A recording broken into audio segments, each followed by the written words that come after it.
Okay, number 12 is 6.1. It's just our most basic antiderivatives.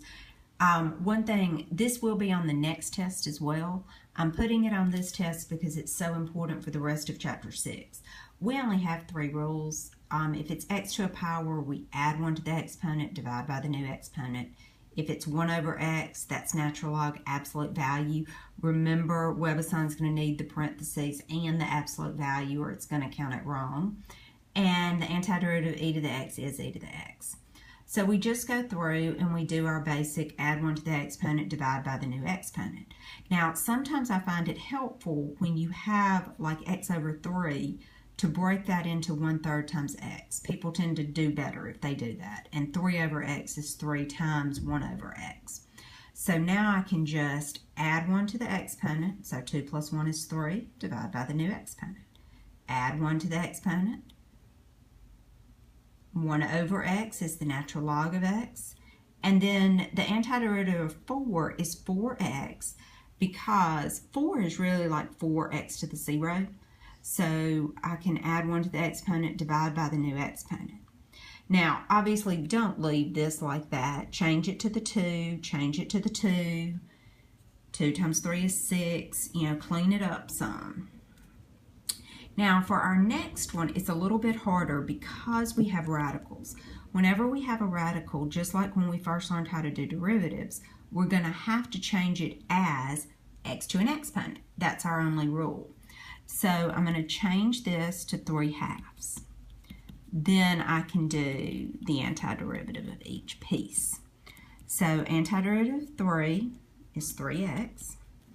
I'm going to do 3/2 plus 1 over 3/2 plus 1. Notice that's 2 over 2. So this is 5/2. This is 5/2. Add 1 to the exponent, divide by the new exponent.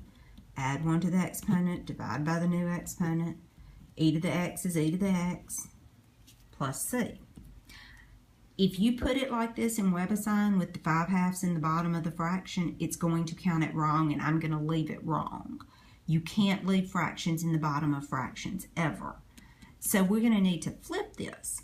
Well, when we flip it, we would get 2 times 4 is 8 and a 5 on the bottom. Square root and the 5th. And then everything else is just the same, except I would divide 3 into 6. And so that's our answer for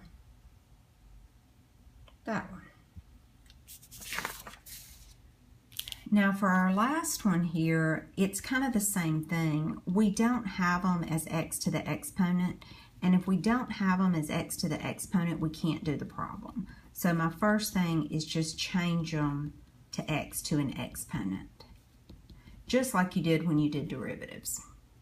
I didn't change 1 over x because remember 1 over x is the special one that's natural log.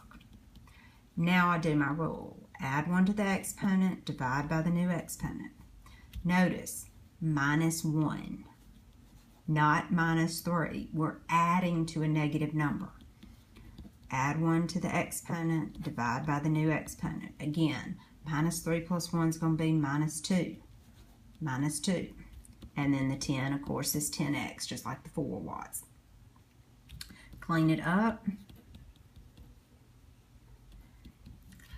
We got a minus 1 on the bottom. We've got an x to a minus 1 on top. Well, that goes in the bottom. We got a minus 2 on the top.